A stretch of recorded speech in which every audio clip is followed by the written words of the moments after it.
Sir এই মালে কত বছর জেল হইতে পারে? কিডন্যাপিং 363, মেয়ের বয়স 18-এর নিচে, সঙ্গে পক্সও অ্যাড হবে। আর এদিকে মেয়ে পাচারের 307 ধারা, কনফার্ম ফাঁসি। হ্যাঁ ফাঁসি তো হবে। কিন্তু 307 ধারা তো অ্যাটেম্প টু মার্ডারের কেস। এই তুই স্যার থেকে বেশি জানিস? স্যার যেটা বলছি সেটাই ঠিক। কথা বলছে আবার। বাচ্চা তাহলে আমার কথা শোন, লাখখানিক টাকা দে, স্যারের সাথে সেটেলমেন্ট করলে।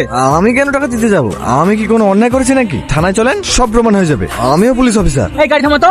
এই কাকে ভয় দেখাচ্ছিস? তুই জানিস আমি কে? আমার ভাই বড় বড় গুন্ডা মস্তানের সব গ্রাম ছেড়ে পালিয়ে গেছে, আর তুই আমাকে ভয় দেখাচ্ছিস? তুই কোন পুলিশ অফিসার? তুই কে? শালাকে এখানে এনকাউন্টার করে দে। স্যার স্যার স্যার স্যার একটু শান্ত হন স্যার, আমি বোঝাচ্ছি। এই রাজু, মাল সত্যি সত্যি পুলিশ অফিসার না তো? আরে না না, শালা বাসা লেগে বলছে। এর আগে একজন এমএলএ ছেলে বলছিল না, যাহাই ভড়কানি দিয়েছি আর অমনি পরপরকে টাকা বার করে দিয়ে পালিছে। হ্যাঁ তাই তো। যা যা, টাকা পয়সা যা আছে লিলিকে মালকে ছেড়ে দিগা। ঠিক আছে, চল চল চল। এই তুই কি পাগল? আমি না থাকলে এক্ষুনি কি হইতো? ও হচ্ছে আমাদের থানার সব থেকে ডেঞ্জারাস অফিসার। ভয়ে ওর সামনে কেউ কথা বলে না। এক সপ্তাহ আগে দুজনকে একসঙ্গে এনকাউন্টার করে মেরে দিয়েছে। এ পুরুষ আবার ওর সামনে রাপোর্ট দিতে যাইছে। মাথা মোটা, নাহলে ওই স্যারের সামনে কেউ ডাপট লাই। গাড়িতে ওঠার পর থেকে দেখছি ভাবলিছে। ওই স্যারের সামনে ভাবলিলে তো জীবনটাই হারাবে। আয় ভাই রাই শোন, আমার স্যারের সাথে কথা হয়ে গেছে। 1050 টাকা দে, মায়ের ছেলে মায়ের কোলে ফিরে যা। আর এই গ্রামে আসবি নি।